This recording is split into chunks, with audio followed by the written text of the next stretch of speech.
नमस्कार, news point लेकर हाजिर हूं मैं राजीव।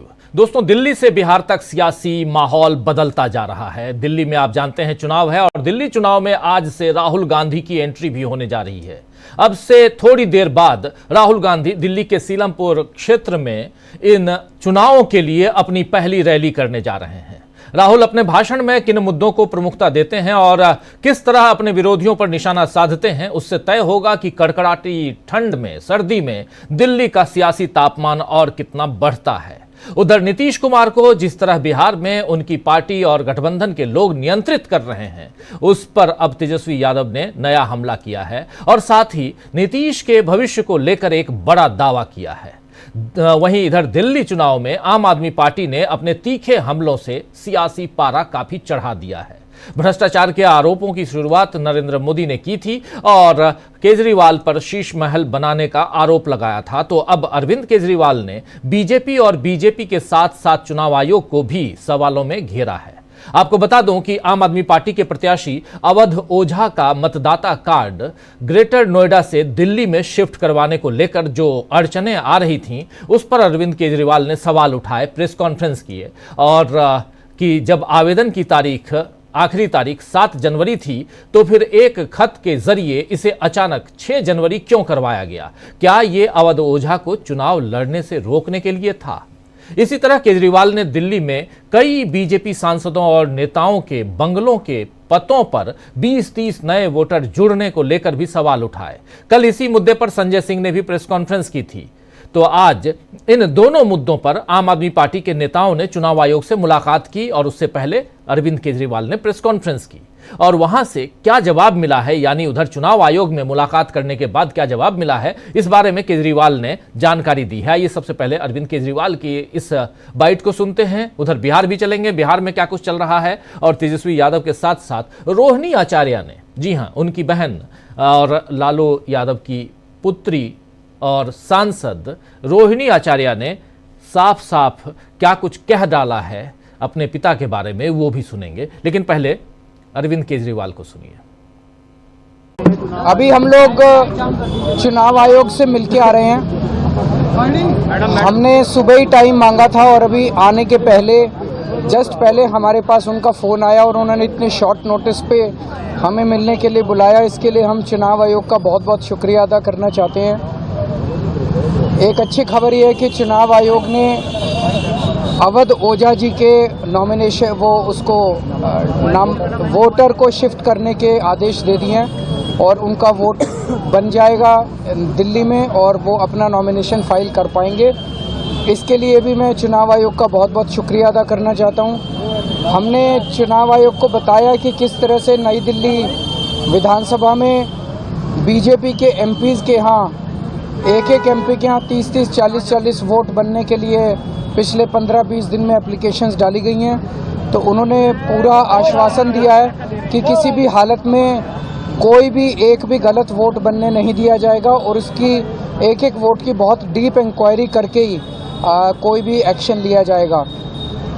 और तीसरा था कि खुलेआम नई दिल्ली विधानसभा के अंदर उनका कैंडिडेट जो है वो चादरें बांट रहा है। कल किदवई नगर में चादरें बटी है, एक कॉलोनी के अंदर जूते बांटे गए हैं, एक और कॉलोनी में जैकेट्स बांटी गई है, पैसे बांटे गए, चश्मे बांटे जा रहे हैं। तो उन्होंने कहा कि लोकल डीएम की जो रिपोर्ट आई है वो रिपोर्ट ये कहती है कि कुछ नहीं हो रहा है। तो हमने कहा इससे ये साफ जाहिर है कि लोकल डीएम मिला हुआ है और लोकल डीएम मतलब जब खुलेआम चादरें बट रही हैं, चादरों के ट्रक आ रहे हैं, दोपहर के टाइम में चादरें बट रही हैं, पूरी दुनिया को दिखाई दे रहा है लेकिन डीएम को दिखाई नहीं दे रहा है। इससे ये साफ जाहिर है कि डीएम मिला हुआ है। हमने आज फिर से रिक्वेस्ट की कि डीएम को सस्पेंड किया जाए और उसके खिलाफ सख्त एक्शन लिया जाए और ये सब गैर कानूनी एक्टिविटीज़ बंद की जाए। इसमें भी चुनाव आयोग ने हमें आश्वस्त किया है कि ये सब एक्टिविटीज़ बंद की जाएंगी। तो हम चुनाव आयोग का उनके रिस्पॉन्स का बहुत बहुत। तो दोस्तों, दिल्ली चुनाव में आम आदमी पार्टी, बीजेपी और कांग्रेस की ही नहीं बल्कि चुनाव आयोग की साख की भी परीक्षा होनी है। और इधर अभी आप सुन ही रहे थे, तमाम बातें यहां रख रहे थे अरविंद केजरीवाल, लेकिन इधर बीजेपी काफी वक्त से इंडिया गठबंधन के खत्म होने का हल्ला मचा रही है। हालांकि अखिलेश यादव ने अपनी तरफ से जवाब दे दिया है, लेकिन अब सचिन पायलट ने भी क्या कहा है और दिल्ली चुनाव में कांग्रेस के प्रदर्शन पर क्या कुछ कहा है सचिन पायलट ने, यह भी सुनिए। इंडिया गठबंधन से लेकर कांग्रेस के प्रदर्शन पर दिल्ली चुनाव में क्या कुछ होने जा रहा है, सचिन पायलट सुन लीजिए। संबोधन के दौरान कहा कि इंडिया गठबंधन काफी अच्छा चला, लोकसभा चुनाव में अच्छा परफॉर्मेंस रहा। अब चूंकि मैंने कल दिल्ली में एक प्रेस कॉन्फ्रेंस की थी, हमारी पार्टी का हमने कुछ गारंटीज हैं उसको हमने जनता के समक्ष रखा था। हम अपने आइडिया, अपना रोड मैप, अपना एजेंडा पेश कर रहे हैं। अब ये निर्णय जनता को करना है। दिल्ली के मतदाताओं ने कई बार राज्य सरकार को रिपीट किया, केंद्र सरकार को रिपीट किया, भाजपा और आम आदमी पार्टी को अनेकों बार मौके दिए। दिल्ली के लोगों ने दोनों पार्टियों को देख लिया, लेकिन वहाँ पर जो टकराव पैदा हो रहा है, वहाँ पे जो आरोप प्रत्यारोप की राजनीति हो रही है, शीश महल और राजमहल और कितने करोड़ किसने मकान पे खर्च किए, कितने नहीं किए, उस विवाद में जो चुनाव सिमटता चला जा रहा है। कांग्रेस पार्टी ने एक वैकल्पिक व्यवस्था के लिए एक रोड मैप दिया है, अलग अलग गारंटीज हम दे रहे हैं। और कांग्रेस में शीला जी के समय जो काम हुए दिल्ली के अंदर 15 साल, वो सबने देखे हैं। तो हम उसके दल पे वोट मांग रहे हैं। अलग अलग राज्यों में राज्य की इकाई का भी एक इनपुट हम लोगों को मिलता है। और जैसा इंडिया गठबंधन के तमाम नेता बोल रहे हैं, हम लोग भी बोल रहे हैं कि इंडिया गठबंधन मजबूत है और पहले से ज़्यादा मजबूत रहेगा। लेकिन अलग अलग राज्यों में कभी कभी जो विधानसभा के चुनाव आते हैं उसमें हम अपना अलग स्टैंड लेते हैं। उदाहरण के तौर पर झारखंड में हम लोग मिलकर चुनाव लड़े, हमारी पार्टी सरकार का पार्ट है। जम्मू कश्मीर में हम मिलकर चुनाव लड़े, लेकिन आज हम सरकार का पार्ट नहीं है। और दिल्ली में, जैसे पंजाब में हम आमने सामने लड़े थे, दिल्ली में मुकाबला कर रहे हैं और हम लड़ रहे हैं, जीतने के लिए लड़ रहे हैं। जनता निर्णय करेगी। तो सुन रहे थे आप यहां सचिन पायलट को। दिल्ली में चुनावी पारा चढ़ता जा रहा है और उधर बिहार में भी अब नई हलचल शुरू हो गई है। लालू प्रसाद यादव ने हाल ही में एक ट्वीट करके बताया था कि बिहार अब राइट टर्न लेगा और तेजस्वी पथ पर चलेगा। आपको याद होगा लालू प्रसाद यादव का वो ट्वीट कि बिहार अब राइट टर्न लेगा और तेजस्वी पथ पर चलेगा, यानी तेजस्वी यादव की सीएम पद की दावेदारी तेज हो गई है। वहीं नीतीश पर तेजस्वी यादव ने फिर बयान दिया है। आइए उसे भी सुन लेते हैं। नीतीश पर तेजस्वी यादव ने क्या कुछ कहा है। आगे बढ़ेंगे, बिहार चलेंगे और कल 14 तारीख है, फिर 15 तारीख क्या होने जा रहा है बिहार में, ये भी समझेंगे। सुनिए।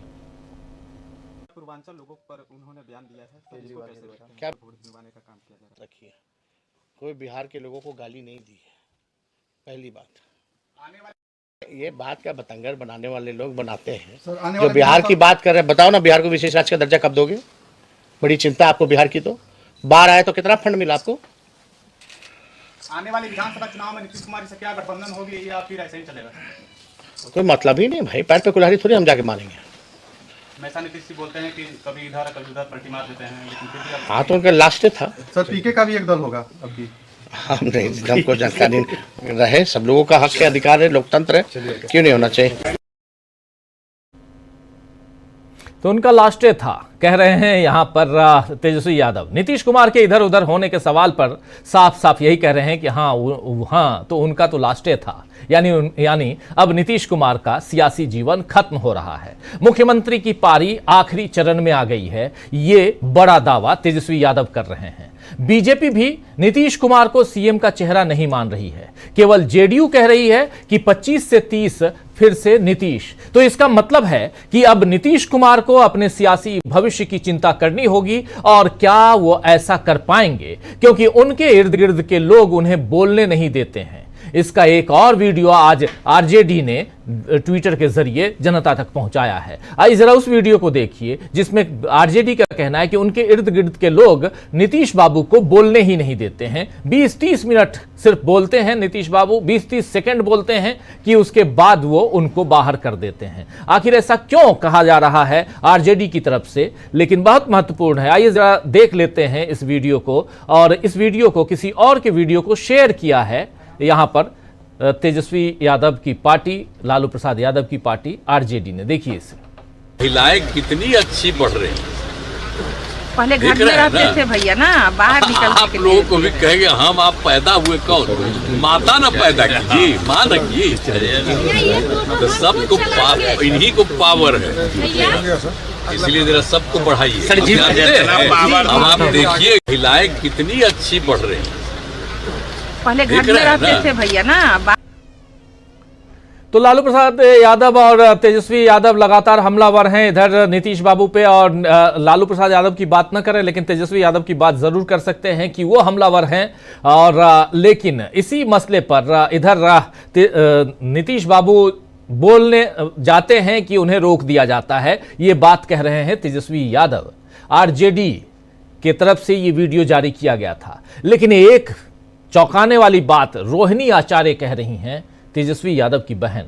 वो कह रही हैं कि पापा जो कहते हैं वो सच होता है। ये जरा सुन लेते हैं यहाँ रोहिणी आचार्य क्या कह रही हैं। पापा जो बोलते हैं सच होता है, पापा जो बोलते हैं सच होता है, पापा जो बोलते हैं सच होता है, पापा जो बोलते हैं सच। इनसे पूछा गया कि क्या नीतीश बाबू को जो लालू प्रसाद यादव ने आमंत्रण निमंत्रण दिया है वो सही होगा, तो कह रही हैं कि पापा जो बोलते हैं वो सच होता है। तो जिस तरह से नीतीश कुमार को बोलने नहीं दिया जा रहा है उधर, और इधर पापा जो कहते हैं वो सच होता है कहा जा रहा है, इसके आगे बिहार की सत्ता में नीतीश बने रहेंगे या नहीं बने रहेंगे, ये भी अब सवाल उठने लगे हैं। तो दोस्तों बहुत कुछ है उधर बिहार से, और इन सब के बीच आप जानते हैं कि कल से बिहार में खिचड़ी का कार्यक्रम शुरू होने जा रहा है। और इधर अभी से थोड़ी देर बाद, आज जबकि लोहड़ी है और लोहड़ी पर्व के मौके पर राहुल गांधी इस शाम के वक्त सीलमपुर में अपनी सभा का आगाज कर रहे हैं। क्या है उसके मायने, चलिए समझने की कोशिश करते हैं। इन सब के बीच क्या दिल्ली से बिहार तक बदल गया है सियासी माहौल, समझेंगे। हमारे साथ कुछ वरिष्ठ साथी जुड़े हुए